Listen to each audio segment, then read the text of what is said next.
Alright, so this is going to be a quick video on how to replace yourself an outlet, GFCI outlet. Basically anything similar to this, you're going to be able to do that. So first thing what you're going to want to do is you're going to want to get yourself a flathead and then take out these screws right here. So this one and this one. Once you have that removed, you're going to set that to the side, make sure to take care of the screws and not lose them.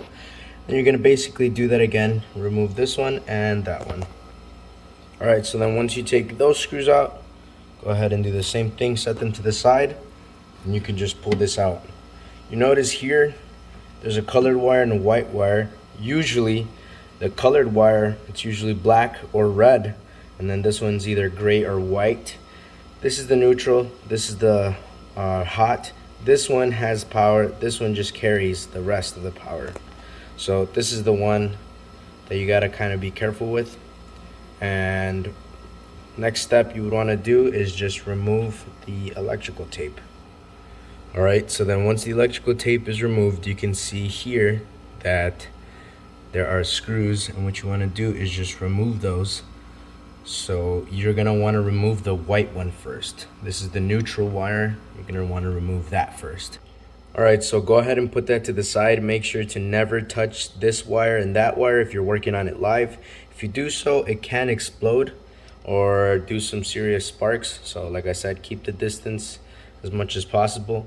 Then what you want to do is you want to take out this red wire or hot one. Alright, great. Everything looks awesome so far. So you're going to want to take your old one, set it to the side, and bring your new one. Use the new GFI. If you read this carefully, this is basically just saying not to take the sticker off unless if you're going to connect something to that. So first connections you want to make are to this side right here.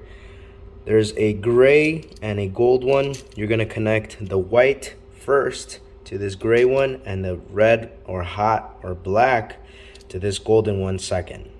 You can do this two ways. If you notice right here, what you want to do, if they're tight to the outlet, you want to loosen these up, so lefty-loosey. And if you can see here, there's this metal piece which actually comes out, giving you some space.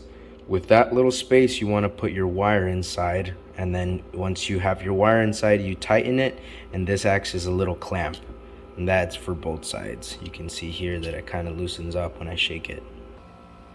Okay, and once you have both of them on, making sure that the copper is not passing this little black part. You can see here everything's good.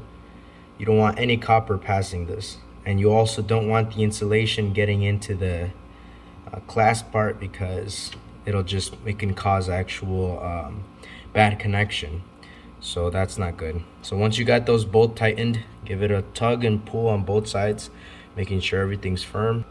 And then you want to go ahead and get your electrical tape. I have mine right here, and you're basically just going to cover up this black part, making sure that you get all around. You can just rip off a big piece about like 8 inches or a little bit more, 8 to 10 inches, and then just wrap around. So about this much is fine. So far so good. This is something what you want. And then once everything's good, you can go ahead and turn your power on. If it's off, press the test button, check that the little green indicator is on, and let me see if I can show you here. Just like that.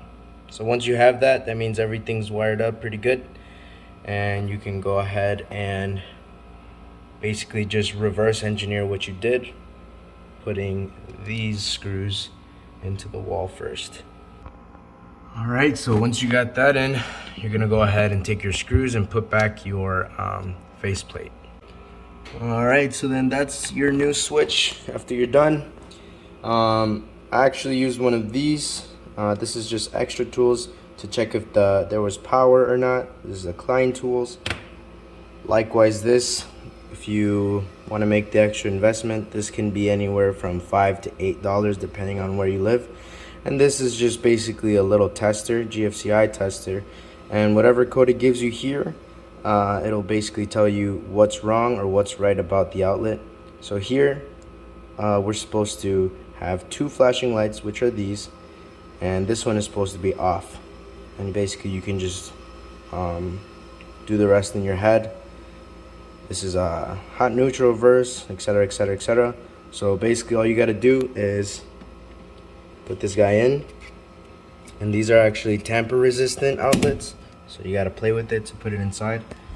And as you can see, these two are the only ones lit up, and according to the schematics right here, that means it's wired correctly.